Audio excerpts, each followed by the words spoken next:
Hey, what's up, everybody? It's Ben for Ben on 10 TV, and today we are talking about the have and the have-nots on the OWN channel, which is created by Tyler Perry and brought to you by Oprah Winfrey.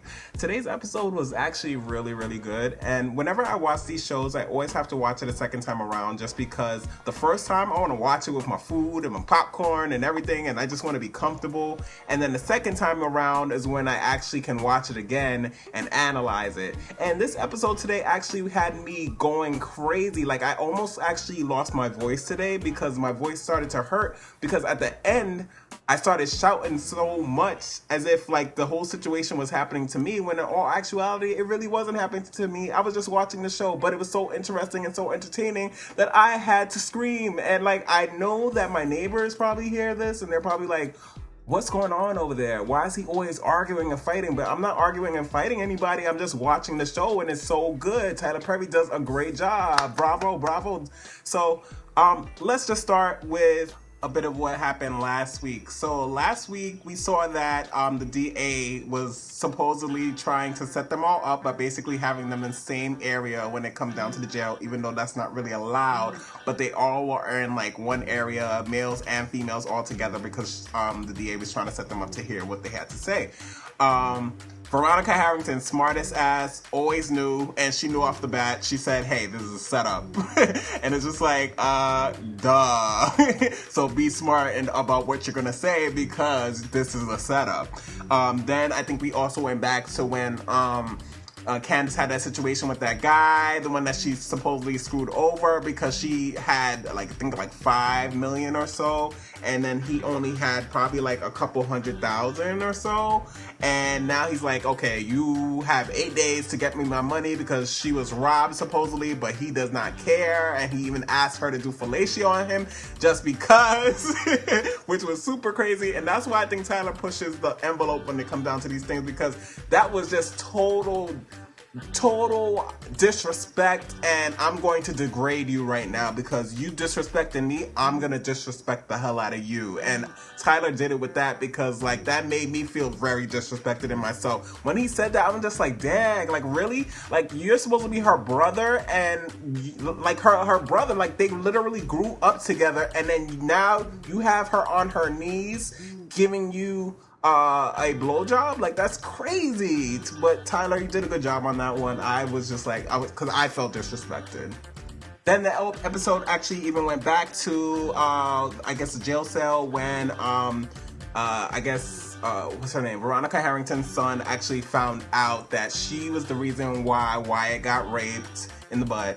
And and he was just like, wow, like, I hated you before for doing what you did to me and making me feel the way I felt. And now you've done it to my friend, and like, you are such a disgusting woman, you know? So it's like, now everybody hates her. I'm really just wondering when Mrs. Cryer is gonna find out about the situation, because like, she's in this jail cell and nobody's saying the information that needs to be said to her, because once she finds out, because even it seems like even Veronica Harrington is kind of scared of her, because like, if you even watch a past episode, she basically was kind of like, oh, Veronica Harrington was kind of like stopping Mrs. Cryer from getting gangster and crazy, and I will call the right people and have you killed type of situation. She literally was like, yeah, you need to calm down. You need to calm down. And that's when Mrs. Cryer's ding, ding, ding, went off and said, hey, you don't look out for this guy. You don't look out for my husband. Why all of a sudden you're looking out for my husband? You see, I'm gonna watch you now on the side. But it's like, she doesn't really know. So I don't think she's totally watching. I think she's just watching to a certain extent. But I think they're in the cell for a while, so I feel like something's gonna happen in that cell, and I'm scared because Mrs. Cryer, like, when she gets in her moods, like she looks like she goes ham. Then Candace's brother comes into the house because he wants to know what's going on and how you got all of these things, because he just finished giving all this information to the boy that he supposedly thought was his brother, and now the brother came to try and kill Candace, and now she has to find money in 8 days, and now he wants to know what's going on. and he pushes in the house, and once he pushes into the house, he sees that, oh, hey, Quincy's dead body's on the floor.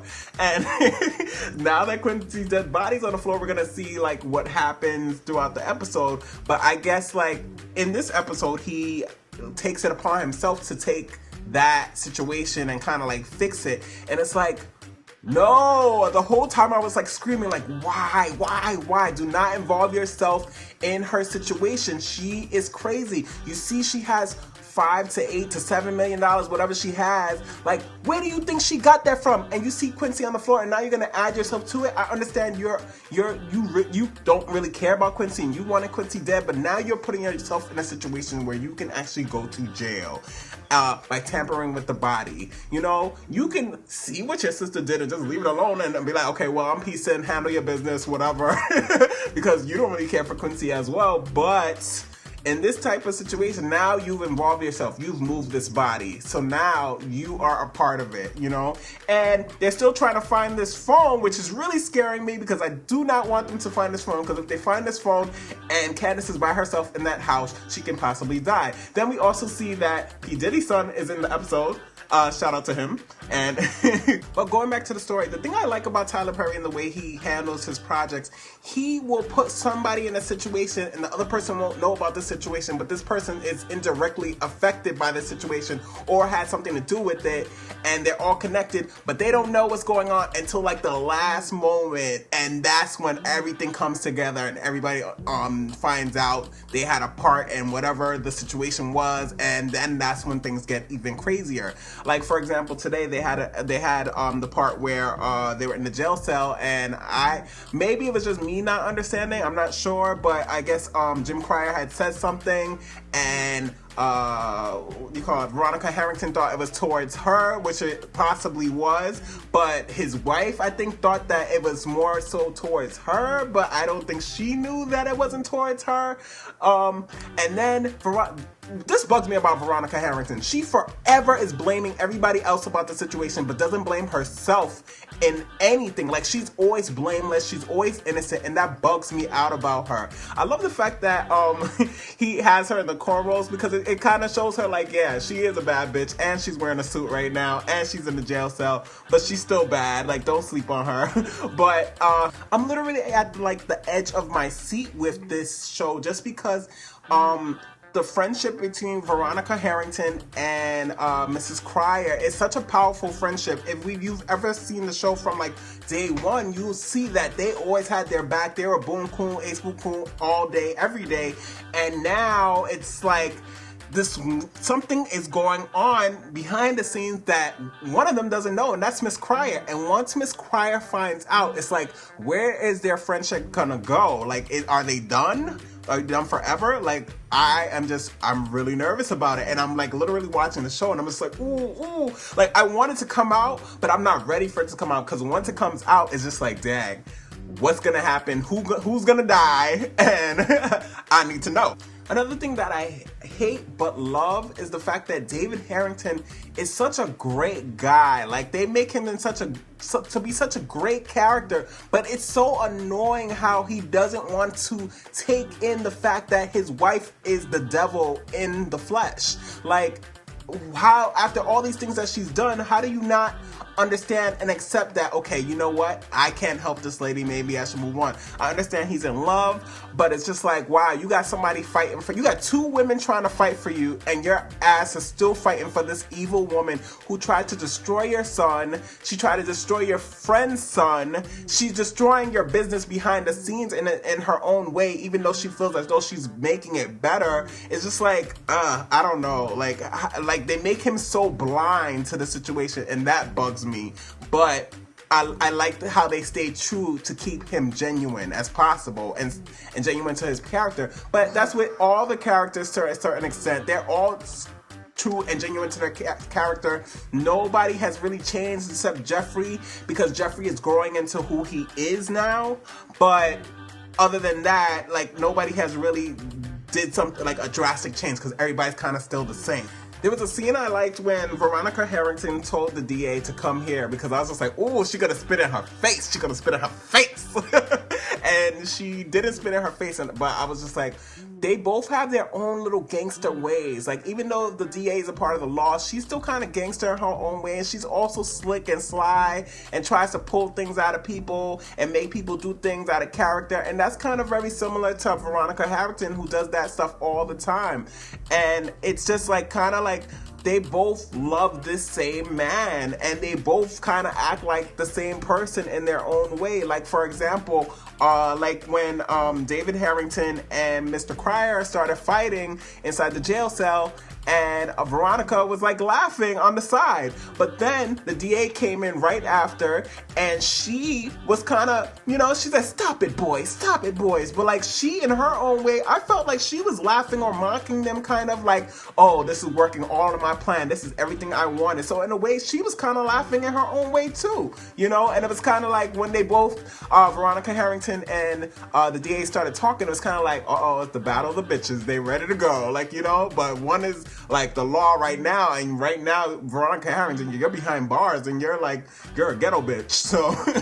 And I love the fact that Tyler actually revived Miss Headley. I can't remember her name. I just know it's Headley because I always used to watch Coming to America, and she was always in it, and she was just like so gorgeous and pretty. And I'm so glad he actually put her on the show because she like really revived it and brought a new type of like style to it, a new type of attitude. And I think she was perfect for this role, and I think for her to be on the show, it's a great addition.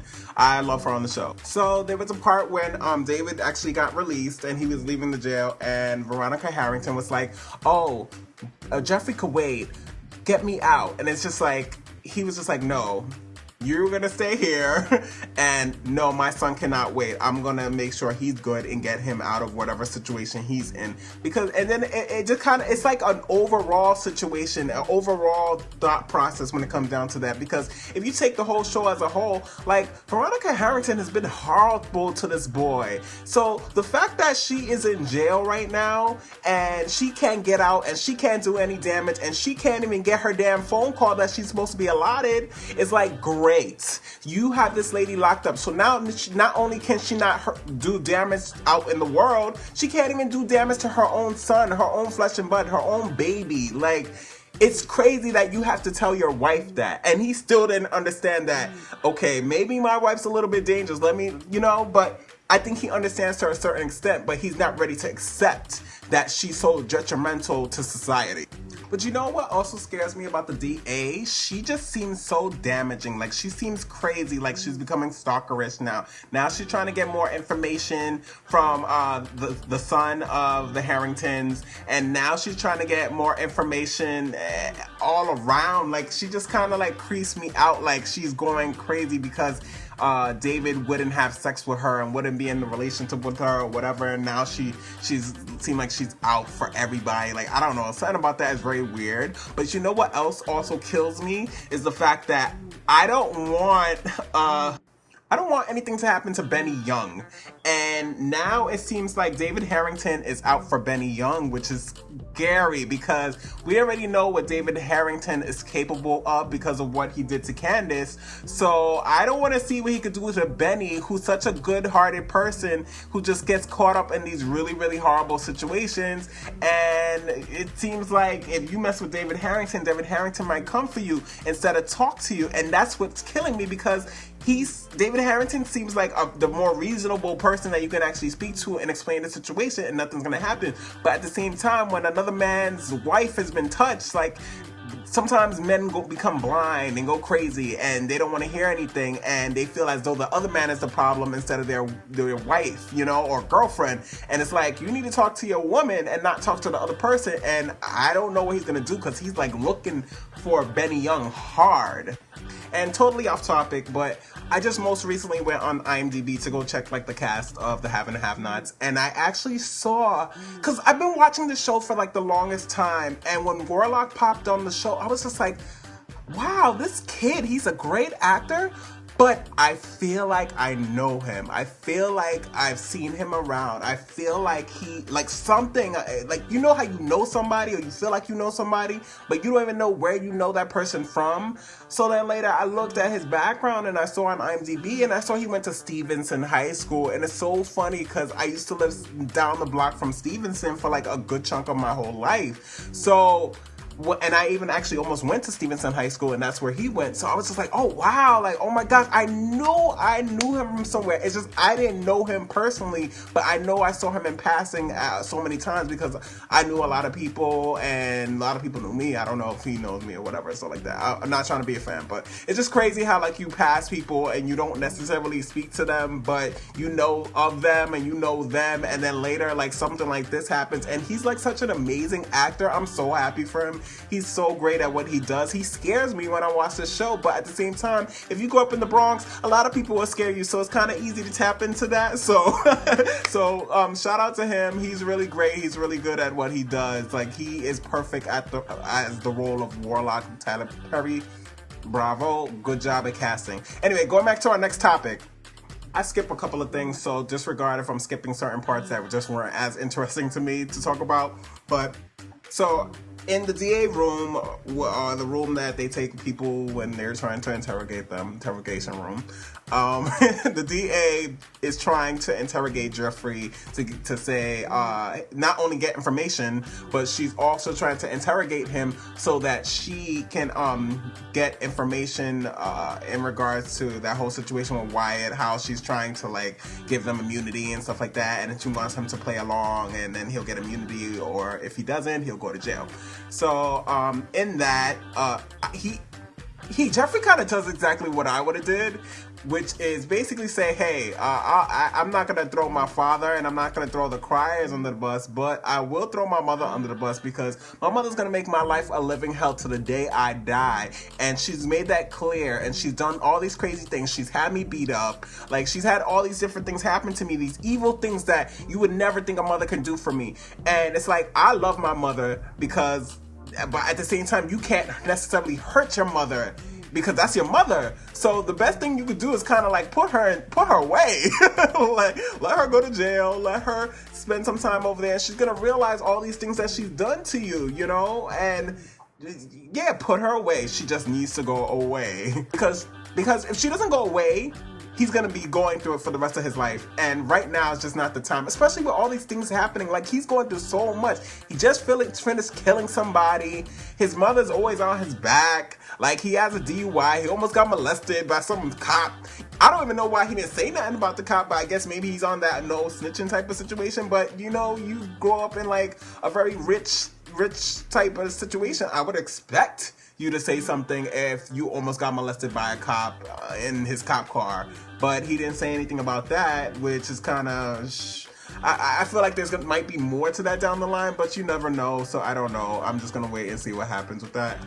You know what was really sad? The moment when he actually had to tell the DA, I think her name is Jennifer Salas, I could be wrong, so don't hold me to it, but it was just a sad moment when he actually had to finally come out to her. It was like sad because of the way he was actually saying something to her. Like, I don't think he's ever told anybody except the people around him in his social circle about his situation. But now he had to tell somebody outside, and at the end of the day, that's gonna come out to light, especially if it's gonna come into a case and all these different situations and everything like that. So it was just sad that that's how it had to come out, as the fact that, oh, my mother has tortured my life. My mother is the reason why I'm in the situation. My mother is why I could possibly go to jail right now. My mother is why that car was hidden, and she was trying to hold it against me so that it's just like, wow, like, why did that have to be that situation for him to have to say that? And it was a really sad moment.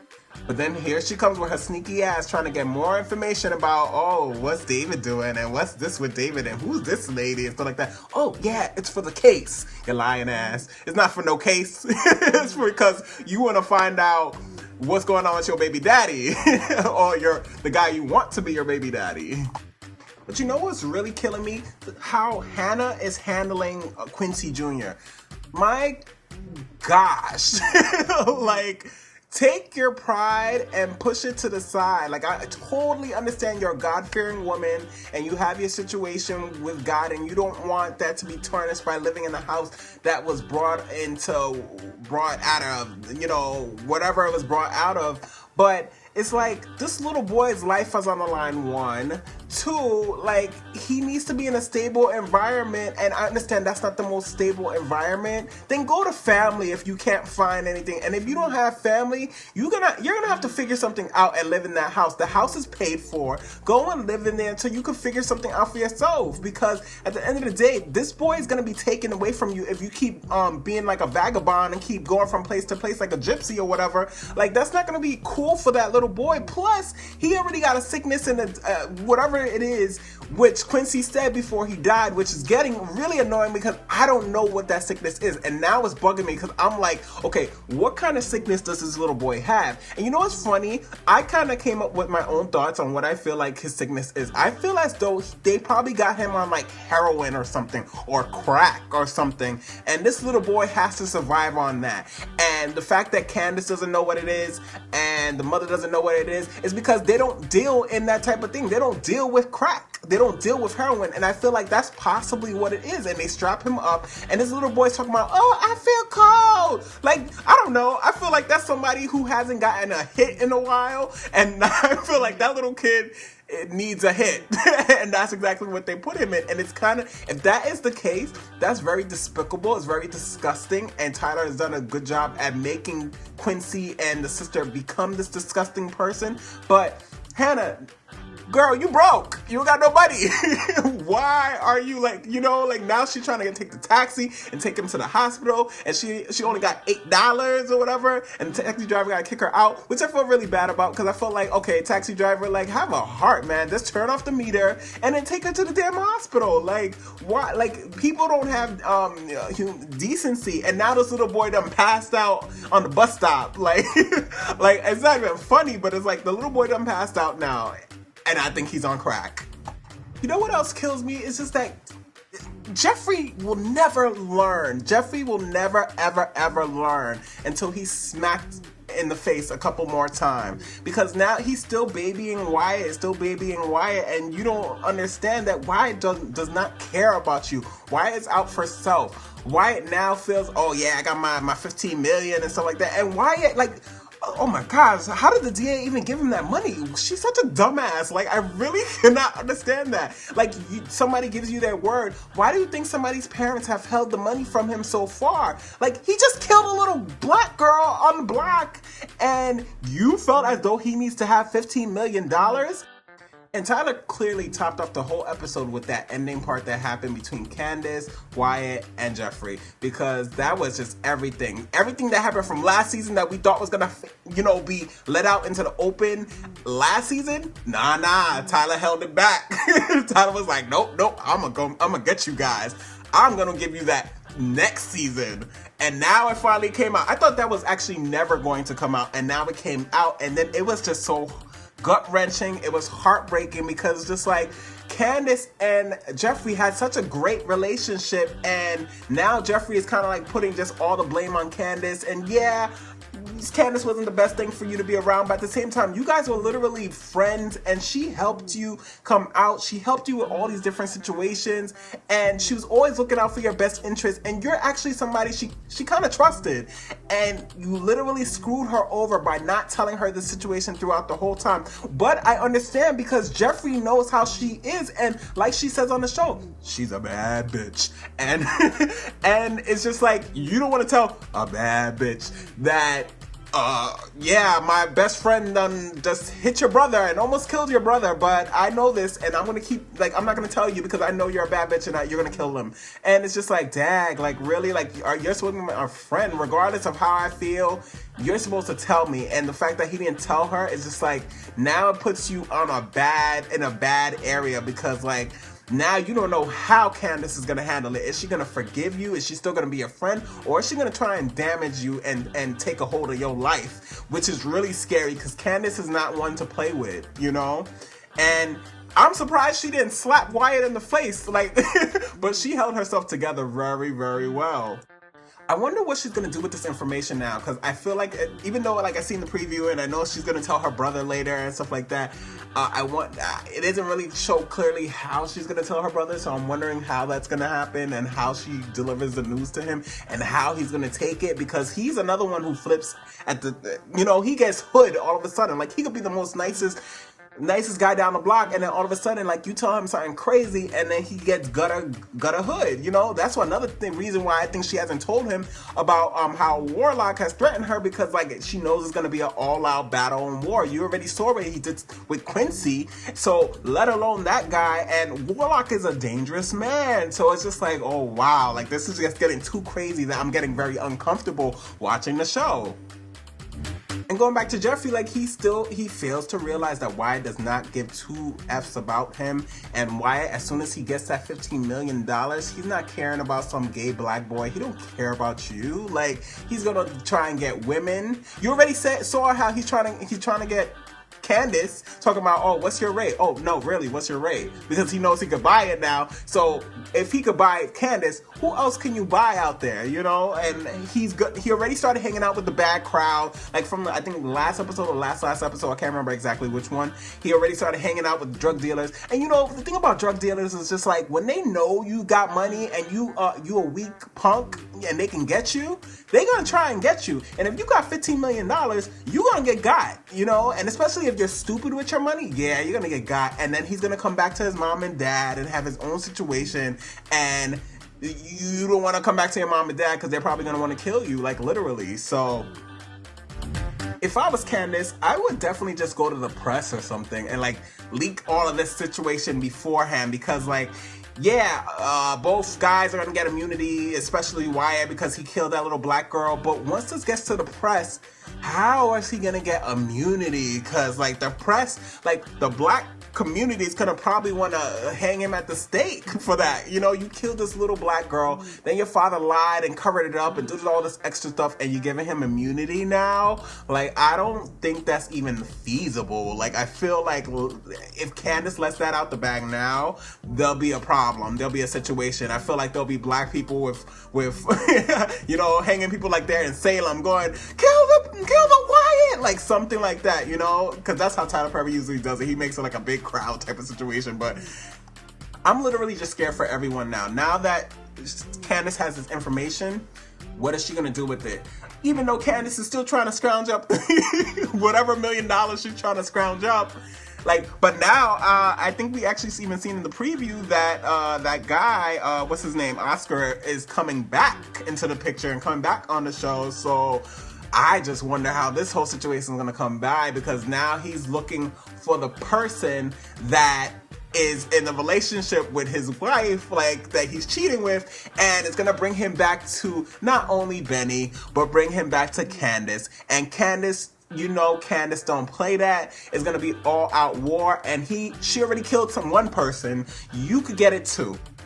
But the ending of the episode was kind of confusing, because it was just like, why is Jeffrey allowing himself to be baited? Like, she's asking him questions and he's answering the questions, but does he not know what she's asking him? Because she's asking him about the situation that happened with him and her, because she doesn't know about the other stuff. And now Wyatt is just giving out all the goods, and she's like, wait, what the hell are you talking about? And then she's trying to bait him to get more information, and he's being stupid and he's still giving more information. And it's just like, Jeffrey, you know this whole situation. Can't you figure out what she's talking about and what he's talking about, and tell what person what they need to know when they need to know it? But I think he was just tired. I think he was just confused, and I think he was just like, whatever, like, let me see what's gonna happen, whatever, I'm gonna just say whatever, I'm not gonna lie, I'm gonna tell the truth on whatever. And that's exactly what happened. And now he got into a situation to where, you might get screwed by Candace depending on how she's feeling.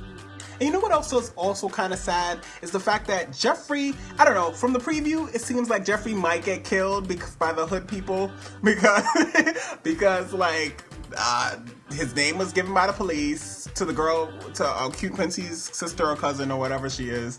And now there's also blood in the car. So at the end of the day, they're gonna try and look for Jeffrey to get got, and the season's almost ending. So Tyler has to give you like a really crazy ending, and I'm scared that they're gonna try and kill off Jeffrey because Jeffrey is too important to the show. You can't kill him off just like you killed off the sister from the season 1 or whatever, or season 2. I can't remember her name.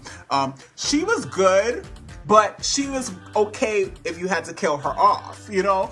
Everybody else is not expendable, so if you kill somebody off, like, it's gonna be, oh my gosh, it's gonna be crazy for the show, and I'm not ready for somebody else to die.